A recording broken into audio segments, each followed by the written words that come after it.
Welcome to Feedback Friday number 7. My name is Brenton Ford. This is the Effortless Swimming YouTube channel where every Friday we bring you an analysis of someone's stroke to help you become a better swimmer and identify what you're doing well and what you can improve on. Today, the athlete we're looking at is a triathlete located over in Boulder.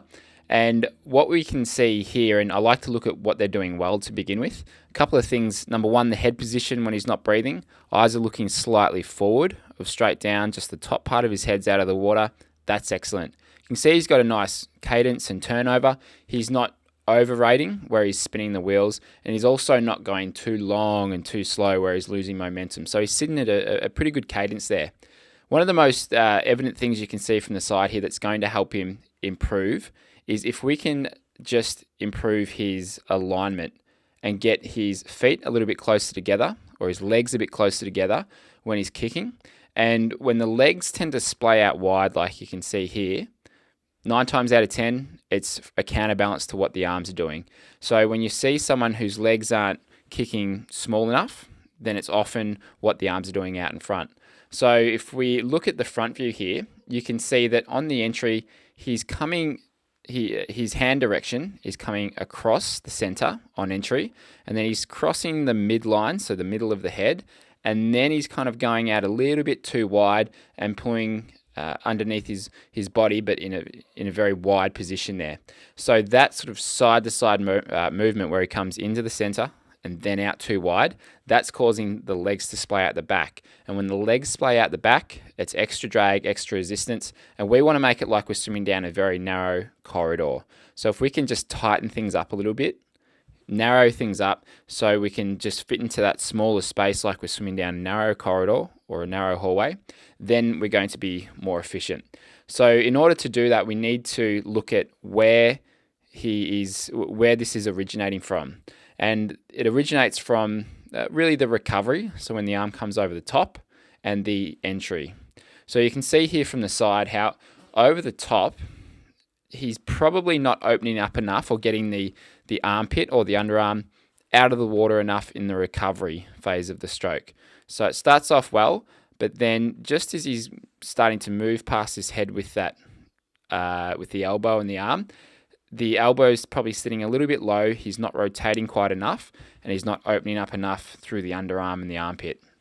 So what we'd look to do there is just make it feel like he's almost bringing the arm over more so with his elbow and his deltoid a little bit, just opening up a little bit more through there. And then on the entry, you can see just how the fingertips are facing across the body.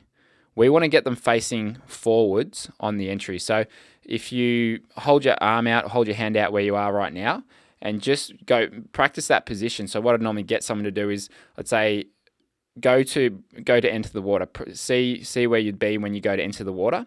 And then if they are tracking across their body, they can just look at the hand and then just move the hand and see that visually and get a sense for how that should feel if they're going to get their fingertips facing forwards, straight out in front of them. So if you feel like you might be crossing over and then pulling wide, do this out of the water, do it in front of a mirror, and then you can just see where everything is going and then make the adjustment yourself if you haven't got a coach there giving you direct feedback.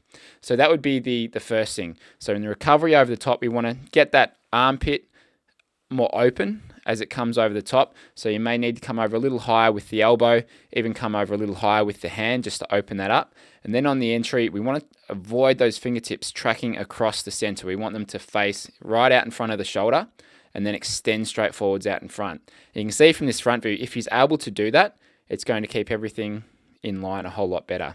So if he can do that, then he might find that the pull through will just naturally come more underneath the body as opposed to coming out quite so wide.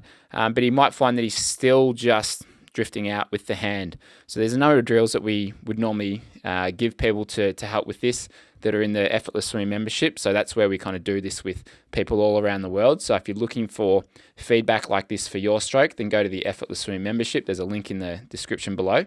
And if he isn't able to sort of get that pull through coming underneath the body just by changing the recovery and the entry, then he might just really need to exaggerate where he feels he's pulling through. So what we find when someone's making a change to their stroke, 8 times out of 10, then they often need to make it feel awkward, make it feel unusual, and really exaggerate the movement that they're looking to make. Because if things feel normal, then you probably haven't changed anything. So it's one of those things where you just have to put up with the discomfort and the awkwardness of that change for a while until it starts to feel natural. So if you're doing something that will take quite a bit of change to actually put you in the right position, then know that it's going to feel quite weird and unusual. So that's what we'd look at here for this swimmer. That's where I'd start, is the alignment. If we can tighten everything up, get him swimming down that narrow hallway, then we'd look at a couple of other things. But swimming really well here, we just look to reduce the amount of drag by improving the alignment that he's entering with and pulling through with.